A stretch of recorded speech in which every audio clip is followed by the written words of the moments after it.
I'm Annette of AnnetteLeonard.com, back with Chronic Wellness.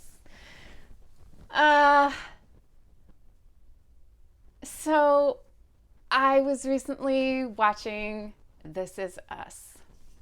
I feel confident in saying that it is some of the best drama on television. And if you pay attention here on my channel, you will understand when I say it is one of the only shows on television that has ever mirrored some of what my growing up experience of my family of origin was like. So, being the only biological child, the youngest child with two adopted biracial siblings, it's fascinating to see somebody peeling through some of the layers of complexity and power and privilege and oppression and nuances of race and disability and stories about weight and dynamics within a family structure in that show that mirror my own. So that's just an aside. And recently, one of the characters, Beth, said, "I'm a dancer who doesn't dance." And I started to cry because I thought, I'm a singer who doesn't sing. I'm a mountain climber who doesn't climb mountains. I am a dancer who doesn't dance. I am a fill in the blank. All the ways that I used to identify that I no longer do. And when I focus on that,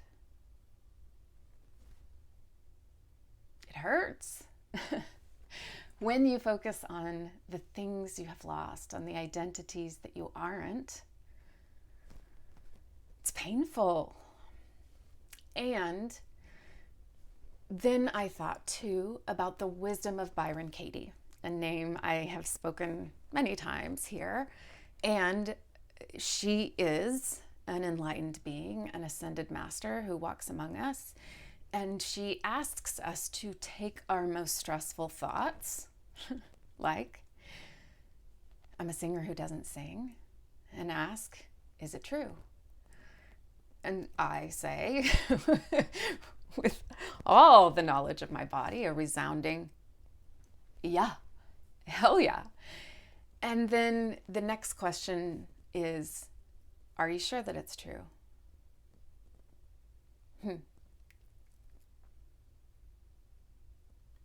Well,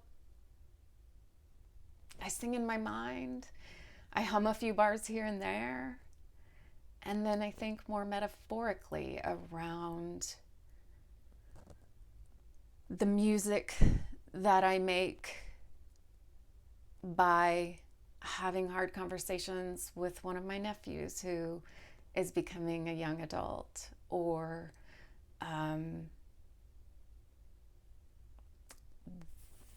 the long history of my life and the dance that it is. And I think, well, maybe not so true, right? And from her work, kind of the shorthand that Elizabeth Gilbert has said is that the opposite of your most stressful thought is the way to enlightenment. So I wouldn't say that it is my most stressful thought that I'm a dancer who doesn't dance or a singer that doesn't sing, but what is the opposite of that?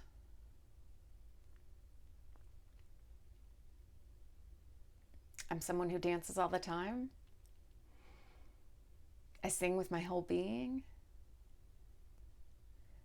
Byron Katie teaches how to sort of make a message the opposite. So that's what I'm doing here, is just sort of opposing that message. And I certainly feel better when I think that. And so, again, as I think about how to bob like a cork, how to bring myself upright like a buoy in a storm-tossed ocean. It is this kind of mental shift that I am working with to balance the turbulence inside of me, to try to find ways to see what is also true rather than just the gremlins inside my head that tell me that I'm just a vacuum of need, that I don't have anything to offer, that I only take from this world.